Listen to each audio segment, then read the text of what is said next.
"Do read it," she said earnestly. "It will make you feel so happy." I laughed. The idea of a modern author writing anything to make one feel happy seemed to me quite ludicrous, the aim of most of them being to awaken a disgust of life and a hatred of one's fellow creatures. However, to please Eva, I read The Wings of Psyche, and if it did not make me actually happy, it moved me to a great wonder and deep reverence for the woman writer of such a book.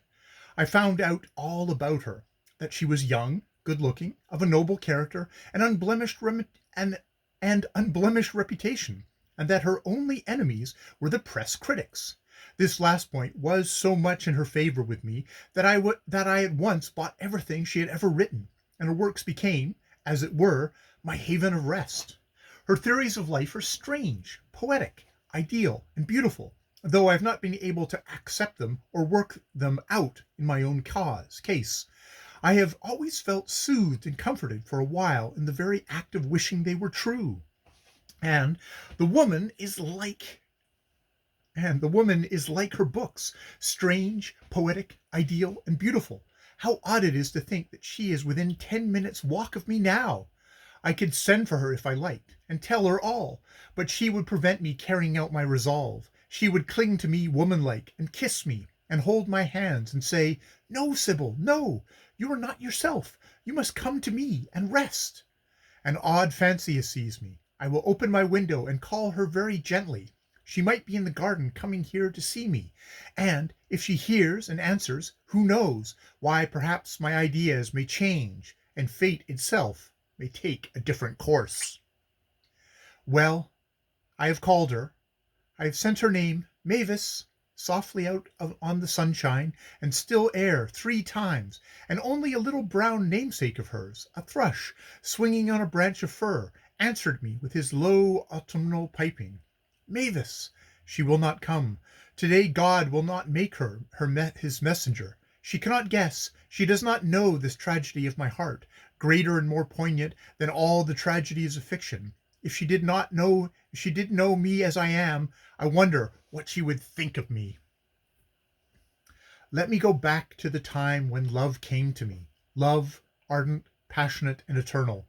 Ah, what wild joy thrilled through me! What mad ecstasy fired my blood! What delirious dreams possessed my brain!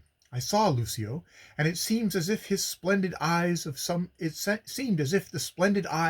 great angel had flashed a glory in my soul. With him came his friend, the foil to his beauty, the arrogant, self-satisfied fool of a millionaire, Geoffrey Tempest, who bought me, and who, by virtue of his purchase, is entitled by law to call himself my husband. Here I paused in my reading and looked up. The dead woman's eyes appeared now to regard me as steadily as herself in the opposite mirror. The head was a little more drooped forward on the breast, and the whole face very nearly resembled that of the late Countess Elton when the last shock of paralysis had rendered her hideous disfigurement complete. "To think I love that!" I said aloud, pointing at the corpse's ghastly reflection. "Fool that I was indeed!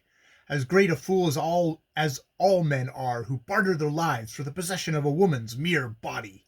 Why, if there were any life after death, if such a creature had a soul that at all resembled this poisoned clay, the very devils might turn away aghast from such a loathly comrade." The candles flickered, and the dead face seemed to smile. A clock chimed in the adjoining room, but I did not count the hour. I merely arranged the manuscript pages I held more methodically, and read on with renewed attention. That is the end of chapter 35 of The Srrws of Satan.